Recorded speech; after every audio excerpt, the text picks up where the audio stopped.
नमस्कार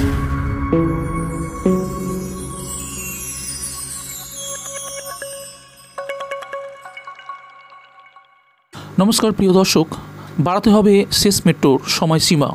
যাত্রী সুবিধায় বিরাট নির্দেশ দিল কলকাতা হাইকোর্ট। আসলে সদাব্যস্ত এই জীবনে রাত ক্রমেই ছোট হয়ে আসছে, তবে মেট্রো কর্তৃপক্ষ সেই বিষয়ে উদাসীন।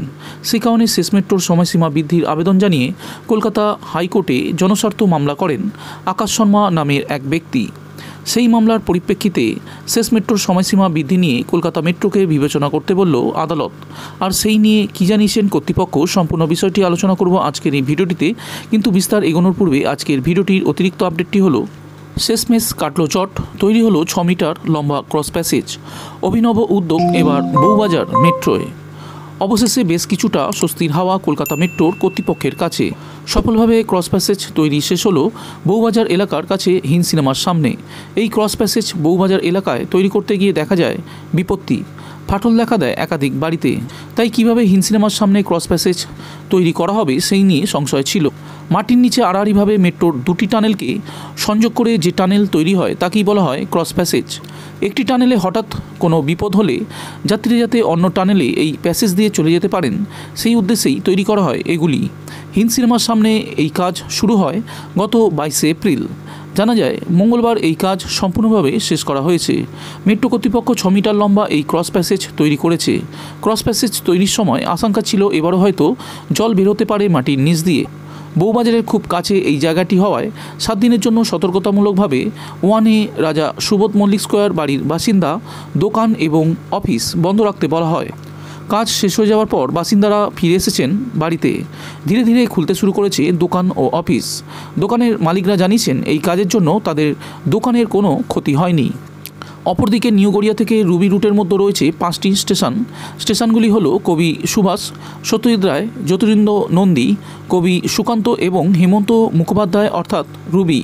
রাজ্য ও কেন্দ্রের তরফ থেকে এর আগে পরিদর্শন করা হয় কাজ, তবে কাজ এগিয়ে নিয়ে যাওয়ার জন্য রাজ্যর পক্ষ থেকে পাওয়া যায়নি নো অবজেকশন সার্টিফিকেট। কাজ পরিদর্শনের পর সিসিআরএস খানিকটা অসন্তুষ্ট ছিল এবং বলা হয় পোর্টাল পিয়ারগুলি সম্পূর্ণ করার জন্য মেট্রোপলিটন ক্রসিংয়ের জন্য একটি ট্রাফিক ব্লক চাইতে। মেট্রোপলিটন পর্যন্ত করিডোরের 4.3 কিলোমিটার অংশ কভার করছে ভিআইপি বাজার, ঋত্বিক ঘটক, বরুণ সেনগুপ্ত এবং বেলেঘাটা মেট্রোপলিটন এই 4টি স্টেশনকে। বন্ধুরা, এরপর আজকের ভিডিওর শেষ আপডেটটি হলো, বাড়াতে হবে শেষ মেট্রোর সময়সীমা। যাত্রী সুবিধায় বিরাট নির্দেশ দিল কলকাতা হাইকোর্ট। সদাব্যস্ত এই জীবনে রাত ক্রমেই ছোট হয়ে আসছে, তবে মেট্রো কর্তৃপক্ষ সেই বিষয়ে উদাসীন। সেই কারণে শেষ মেট্রোর সময়সীমা বৃদ্ধির আবেদন জানিয়ে কলকাতা হাইকোর্টে জনস্বার্থ মামলা করেন আকাশ শর্মা নামের এক ব্যক্তি। সেই মামলার পরিপ্রেক্ষিতে শেষ মেট্রোর সময়সীমা বৃদ্ধি নিয়ে কলকাতা মেট্রোকে বিবেচনা করতে বলল আদালত। বৃহস্পতিবার হাইকোর্টে এই মামলার শুনানি ছিল। এদিন প্রধান বিচারপতি টি.এস. শিবগানম এবং বিচারপতি হিরণ্ময় ভট্টাচার্যের ডিভিশন বেঞ্চ বলে, এদেশে অন্যান্য শহরে রাত 11টা অবধি মেট্রো পরিষেবা পাওয়া যায়। এদিকে কলকাতায় প্রচুর মানুষ কাজ করেন, তাদের মধ্যে অনেকেই বাড়ি আবার কলকাতার থেকে দূরে। তাই সেই যাত্রীদের কথা ভেবে শেষ মেট্রোর সময়সীমা বৃদ্ধি করা যায় কিনা সেই বিষয়ে বিবেচনা করতে বলল আদালত। বৃহস্পতিবার এই মামলাটি নিষ্পত্তি করার পাশাপাশি হাইকোর্টের নির্দেশ, কলকাতা মেট্রো এই বিষয়ে কী সিদ্ধান্ত নিয়েছে তা জনস্বার্থ মামলাকারীকে আগামী 4 সপ্তাহের মধ্যে জানিয়ে দিতে হবে। এদিন শুনানি চলাকালীন আবেদনকারীর আইনজীবী বলেন, কলকাতা মেট্রোর ব্লু লাইনে রাত 10:30 নাগাদ শেষ মেট্রো ছাড়ে, যে কারণে বহু অফিস যাত্রী অসুবিধার সম্মুখীন হন। হাইকোর্টে কর্মরত বহু মানুষও সমস্যায় পড়েন। একথা শুনে প্রধান বিচারপতি বলেন, এটা ভীষণ দরকারি একটা আবেদন। যাত্রীদের কথা ভেবে কলকাতা মেট্রোকে এ বিষয়ে বিবেচনা করতে হবে। এদিকে কলকাতা মেট্রোর তরফ থেকে জানানো হয়, প্রযুক্তিগত কিছু ত্রুটির কারণে শেষ মেট্রোর সময়সীমা বৃদ্ধি করা হচ্ছে, কিন্তু এদেশের অন্যান্য কোনো শহরেই এত তাড়াতাড়ি মেট্রো পরিষেবা বন্ধ করে দেওয়া হয় না। এই বিষয়ে কোনো সদুত্তর দিতে পারেনি কলকাতা মেট্রো কর্তৃপক্ষ। উল্লেখ্য, তাড়াতাড়ি পরিষেবা বন্ধ করা শুধু নয়, দেরি করে মেট্রো চলাচল শুরুর অভিযোগও রয়েছে তিলোত্তমায়। দিল্লি সহ এদেশের বহু শহরে অনেক সকাল থেকে মেট্রো চলাচল শুরু হয়ে যায়।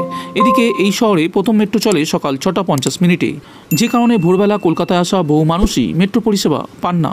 রাতের বেলাতেও তাড়াতাড়ি পরিষেবা বন্ধ করে দেওয়ার অভিযোগ রয়েছে। এবার দেখা যাক সেই সময়ের কোনো পরিবর্তন আসে কিনা।